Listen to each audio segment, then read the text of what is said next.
Assalamualaikum warahmatullahi wabarakatuh. Halo teman-teman semua, perkenalkan kami dari kelompok 5 yang dimana beranggotakan saya sendiri, Via Misriani Utami, lalu ada Triksi Meladianti, Alja, Yuli Efrida, Jalsa Adenti, dan Aisyah Fadila.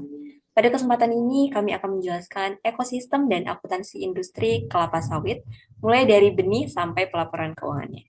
Oke, langsung aja kita masuk ke pembahasan pertama, yaitu siklus hidup tanaman kelapa sawit. Pada file tersebut memperlihatkan bahwa proses ini dimulai dari pembibitan atau tanaman muda yang disebut tanaman belum menghasilkan atau TBM. Pada tahap ini, pohon kelapa sawit belum menghasilkan buah dan biasanya berlangsung sekitar 2,5 sampai 3 tahun. Nah, setelah melewati fase tadi, tanaman akan berubah menjadi tanaman menghasilkan atau TM. Pada tahap ini, pohon mulai menghasilkan tandan buah segar atau TBS yang dapat dipanen. Selanjutnya, pohon kelapa sawit akan mencapai puncak produktivitas, yaitu pada usia sekitar 8 sampai 15 tahun. Nah, pada fase ini produksi TBS berada pada tingkat paling maksimal. Jadi bakal ngasih hasil yang paling optimal untuk perusahaan perkebunan gitu. Oh ya, teman-teman tahu nggak kalau setelah 20 sampai 25 tahun, produktivitas tanaman sawit biasanya mulai menurun karena tinggi pohon yang makin besar dan proses panen menjadi kurang efisien. Nah, karena itu dilakukan permajaan atau replanting, yaitu pergantian pohon lama dengan bibit baru supaya produksinya bisa kembali optimal gitu. Untuk penjelasan siklus pertumbuhan kelapa sawit cukup dari saya dan penjelasan selanjutnya akan dilanjutkan oleh rekan saya. Kepada rekan saya disilakan. Oke, selanjutnya mengenai arsitektur sistem perkebunan berupa perkebunan kelapa sawit. Yang pertama, ada kebun sebagai laboratorium hidup yang berfungsi untuk produsen bahan baku utama, tandan buah segar, yang berfokus pada nutrisi tanah, pengendalian hama, untuk memperoleh hasil panen yang presisi. Lalu, yang kedua ada PKS atau pabrik kelapa sawit yang berfungsi sebagai pusat transformasi untuk mengubah tandan buah segar mentah menjadi crude palm oil atau CPO dan palm kernel oil atau PKO, dan untuk memperoleh modal investasi terbesar setelah lahan konsesi. Yang terakhir, ada infrastruktur pendukung sebagai urat nadi dari perkebunan kelapa sawit berupa jaringan jalan utama dan panen yang berfungsi penting untuk mencegah keterlambatan pada saat pengangkutan. Lalu ada sistem drainase yang dipasang terutama di lahan gambut dan perumahan karyawan, klinik, dan bengkel alat berat yang digunakan oleh karyawan di saat perkebunan kelapa sawit. Nah, jadi secara keseluruhan kebun, pabrik kelapa sawit, dan infrastruktur pendukung membentuk sebuah sistem yang terintegrasi erat atau inefisiensi pada satu komponen akan berdampak pada seluruh rantai produksi. Oleh karena itu, pengelolaan perkebunan kelapa sawit menuntut pendekatan holistik dan investasi berkelanjutan pada ketiga pilar ini untuk mencapai produktivitas dan keberlanjutan jangka panjang. Nah, tersebut adalah pembahasan mengenai arsitektur perkebunan kelapa sawit. Selanjutnya akan dilanjutkan oleh.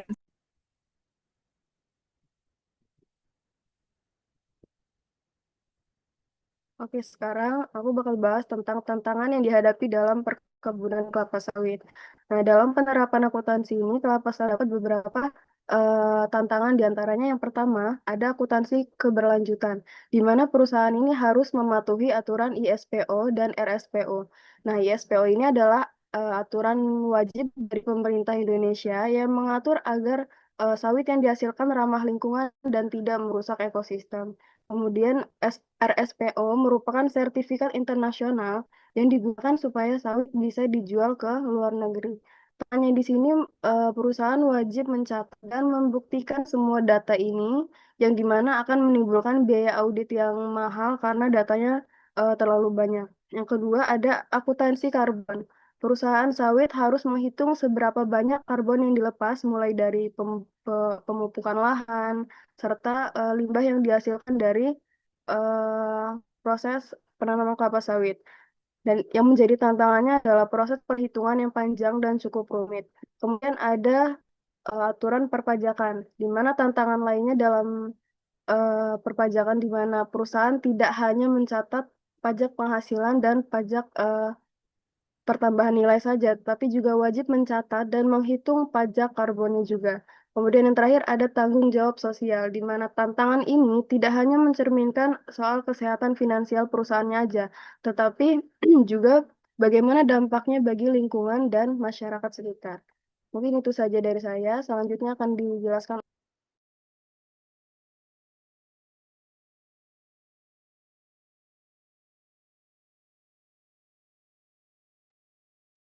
Oke, terima kasih teman-teman atas penjelasannya. Di sini saya akan melanjutkan mengenai pada bagian PSK 216 ini ya teman-teman. Jadi pada bagian ini kita bakal membahas mengenai PSAK 216 tentang aset tetap, di mana ini merupakan standar akuntansi yang mengatur bagaimana perusahaan mencatat dan melaporkan aset berwujud yang digunakan dalam kegiatan operasional perusahaan. Nah, PSAK 216 ini menjelaskan bahwa aset tetap adalah aset berwujud yang bukan digunakan hanya untuk kegiatan produksi saja, tapi ini juga digunakan untuk penyediaan barang atau jasa, disewakan kepada pihak lain, atau memiliki tujuan administratif juga. Dan yang pastinya digunakan lebih dari satu periode akuntansi. Nah, di dalam perkebunan kelapa sawit, PSAK 216 ini juga dipakai untuk mencatat jenis aset non-biologis yang mendukung kegiatan operasional perkebunan. Di sini aku memahami beberapa contoh aset tetap dalam perkebunan kelapa sawit itu sendiri. Yang pertama itu ada tanaman menghasilkan atau TM, yang kedua pabrik kelapa sawit atau PKS, yang ketiga ada infrastruktur penunjang. Contohnya seperti jalan perkebunan, jembatan, gedung, kantor, bengkel, sama fasilitas perumahan karyawan gitu. Terus yang selanjutnya itu ada kendaraan dan alat besar. Contohnya kayak truk pengangkut TBS, traktor, eksavator, sama lain-lain. Terus selanjutnya juga yang perlu teman-teman ketahui, ternyata menurut PSAK 216, aset tetap ini diakui pada biaya perolehannya. Jadi biaya perolehan ini nggak cuma mencakup harga beli, tapi juga termasuk ke biaya lainnya. Contohnya seperti biaya pengiriman, pemasangan, serta biaya penyiapan lokasi sebelum aset dapat digunakan. Nah, setelah diakui, aset tetap biasanya dapat menggunakan metode model biaya, yaitu biaya perolehan dikurangi akumulasi depresiasi dan penurunan nilai. Tapi nggak cuma sampai di situ, aset tetap juga harus mengalami depresiasi, yaitu proses pengalokasian nilai aset tetap selama masa manfaatnya. Nah, biasanya metode yang digunakan ini bisa metode berupa garis lurus, saldo menurun, atau metode lain yang sesuai sama pola penggunaan aset tersebut. Nah, kesimpulan dari materi PSAK 216 yang aku baca ini sangat penting ya. Menurut aku sangat penting di dalam industri kelapa sawit. Kenapa? Karena membantu perusahaan untuk mencatat, mengukur, dan melaporkan aset tetap seperti pabrik, infrastruktur, dan peralatan secara akurat, sehingga laporan keuangan mereka itu menjadi lebih transparan dan dipercaya. Nah, itu penjelasan PSAK menurut saya dan bisa dilanjutkan oleh rekan saya. Oke, selanjutnya saya akan membahas tentang PSAK 241. Jadi, PSAK 241 ini tentang agrikultur yang mengatur perlakuan aset biologis dan produk agrikultur. Nah, sebagai contoh, aset biologis itu adalah hewan hidup atau tanaman. Nah, contohnya itu seperti pohon kelapa sawit, kemudian pohon karet dan sapi perah. Nah, jadi di kasus kita tentang tumbuhan tumbuhan kelapa sawit, pohon kelapa sawit itu yang menjadi aset biologis. Nah, sedangkan produk agrikultur yaitu produk yang dihasilkan dari aset biologis tersebut.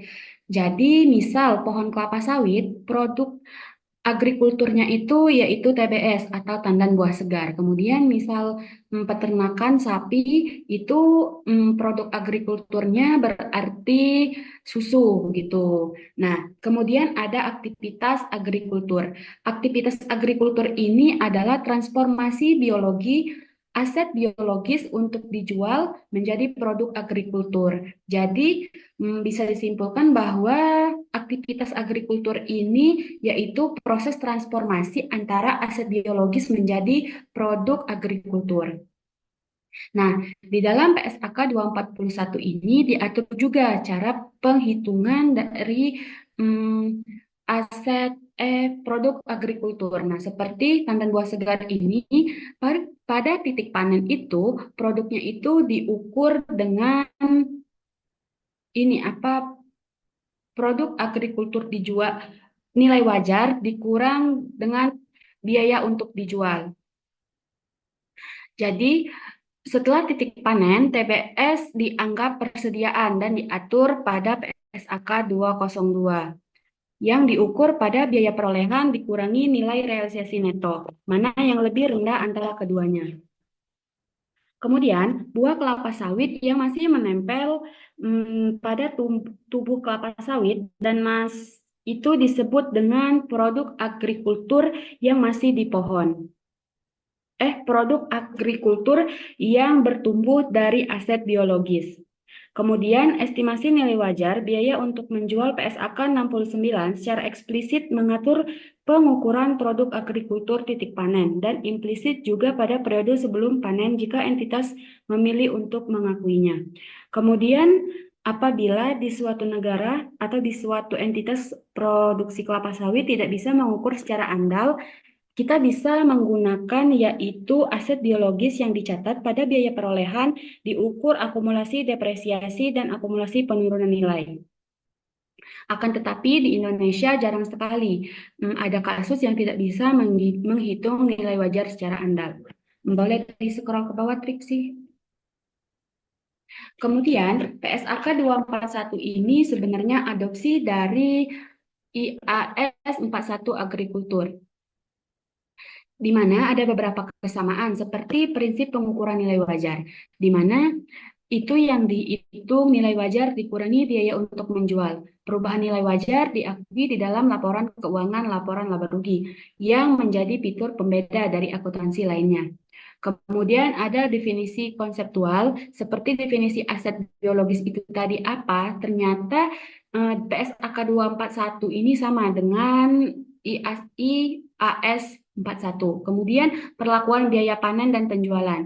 Jadi biaya-biaya yang terkait langsung dengan panen dan penjualan, misalnya transportasi TBS ke PKS, biaya komisi penjualan. Nah, dikurangi nilai wajar untuk sampai pada nilai wajar dikurangi biaya untuk menjual. Kemudian pengecualian ruang lingkup, kemudian persyaratan pengungkapan yang identik. Kemudian ada beberapa perbedaan yaitu interpretasi lokal. Nah, IAI ini mengeluarkan interpretasi atau panduan implementasi ini yang sangat spesifik dengan konteks yang ada di Indonesia. Sedangkan IAS 41 itu mengatur untuk internasional, akan tetapi interpretasi lokal ini masih berpegang pada prinsip inti IAS 41. Kemudian ketersediaan pasar. Mungkin di beberapa negara sulit untuk menentukan harga pasar atau nilai wajar, akan tetapi di Indonesia kelapa sawit ini cukup aktif sehingga penentuan nilai wajar umumnya dianggap andal. Kemudian penerapan awal, perbedaan minor mungkin timbul dari ketentuan transisi saat entitas pertama kali mengadopsi standar ini. Mungkin itu saja penjelasan mengenai PSAK 241. Bisa dilanjutkan ke rekan selanjutnya. Baik, saya akan menjelaskan mengenai PSAK 240. Jadi PSAK 240 itu adalah aturan akuntansi khusus untuk properti investasi. Misalnya sebuah perusahaan perkebunan sawit punya aset berupa tanah atau bangunan yang tidak dipakai buat operasional inti, seperti tanam sawit, kantor, dan gudang pupuk. Kalau aset tersebut tujuannya murni untuk disewakan ke pihak luar, seperti lahan untuk menara Telkom atau ruko buat warga atau sengaja disimpan supaya harganya naik di masa depan, maka aset itu harus dicatat sebagai properti investasi menurut standar ini. Hal ini penting untuk membedakannya dengan aset tetap biasa PSAK 216 yang memang dipakai untuk kerja sehari-hari. Untuk perhitungannya, perusahaan punya dua pilihan model yang harus dilakukan secara konsisten. Yang pertama itu model nilai wajar, di mana perubahan harga pasar aset tersebut langsung diakui sebagai laba atau rugi.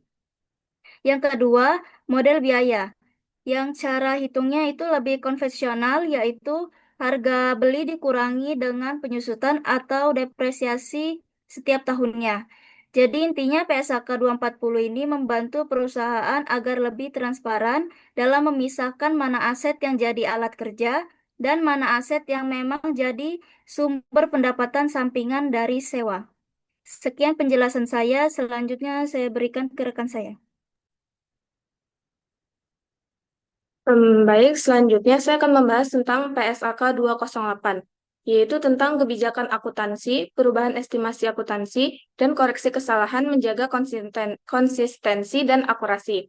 Jadi, PSAK 208 itu standar yang memastikan transparansi dan keandalan laporan keuangan dalam menghadapi perubahan serta kesalahan. Yaitu yang pertama, kebijakan akuntansi. Kebijakan akuntansi ini seperti kayak serangkaian prinsip, dasar, konvensi, aturan dan praktik spesifik yang diterapkan entitas dalam menyusun serta menyajikan laporan keuangan. Cara menerapkan kebijakan akuntansi ini harus dilakukan secara konsisten. Diterapkan secara konsisten karena untuk transaksi serupa. Dan perubahan kebijakan akuntansi ini cuma diizinin jika diisyaratkan oleh PSAK baru, atau jika PSAK baru itu menghasilkan informasi yang lebih relevan dan andal. Jadi, perubahan kebijakan ini tuh harus diterapkan secara retrospektif, yaitu menyesuaikan kembali laporan keuangan pada periode yang ada sebelumnya. Lalu ada perubahan estimasi akuntansi. Perubahan estimasi akuntansi itu tentang penyesuaian jumlah tercatat suatu aset atau utang, terus juga bisa jumlah konsumsi periodik aset yang diakibatkan oleh penilaian kembali status terkini dan manfaat dan kewajiban masa depan yang diharapkan terkait dengan aset dan liabilitas. Jadi perubahan estimasi akuntansi ini intinya tentang sesuatu penyesuaian. Habis itu ada contohnya relevansi di perkebunan itu kayak perubahan estimasi umur manfaat PKS atau perubahan estimasi hasil panen pohon kelapa sawit itu tadi. Nah, perubahan estimasi itu diakui secara prospektif, yaitu pada periode perubahan dan periode-periode yang akan mendatang nanti.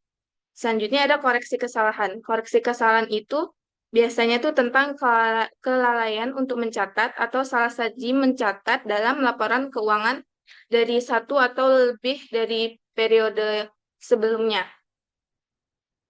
Habis itu contohnya tuh kayak kesalahan dalam perhitungan depresiasi atau kesalahan dalam kapitalisasi biaya TBM. Dan koreksi kesalahan periode yang sebelumnya itu harus dilakukan secara retrospektif, yaitu menyesuaikan saldo awal laba ditahan dan menyajikan kembali informasi komparatif. Jadi intinya PSAK 208 itu memastikan bahwa setiap perubahan signifikan dalam praktik akuntansi atau koreksi kesalahan masa lalu dilaporkan secara transparan. Mungkin itu cukup dari saya atau teman-teman ada yang mau nanya?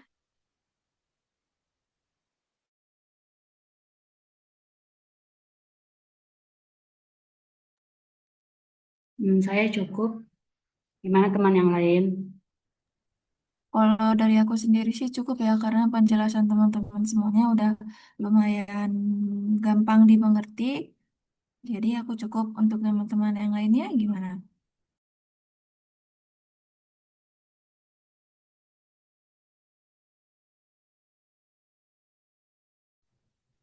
Oke, kalau dari saya sendiri cukup karena penjelasannya jelas dan saya sendiri sudah lumayan paham. Teman-teman yang lain apakah cukup? Kalau emang cukup, kita tutup. Cukup ya. Oke, kalau gitu demikian penjelasan dan pemahaman dari kelompok kami mengenai materi yang telah kami sampaikan. Semoga penjelasan serta dapat menambah ilmu baru untuk kita semua. Oke, di samping itu kami mohon maaf apabila terdapat kekurangan dalam penyampaian kami. Sekian penjelasan dan penyampaian kami. Wassalamualaikum warahmatullahi wabarakatuh. Waalaikumsalam warahmatullahi Waalaikumsalam. wabarakatuh.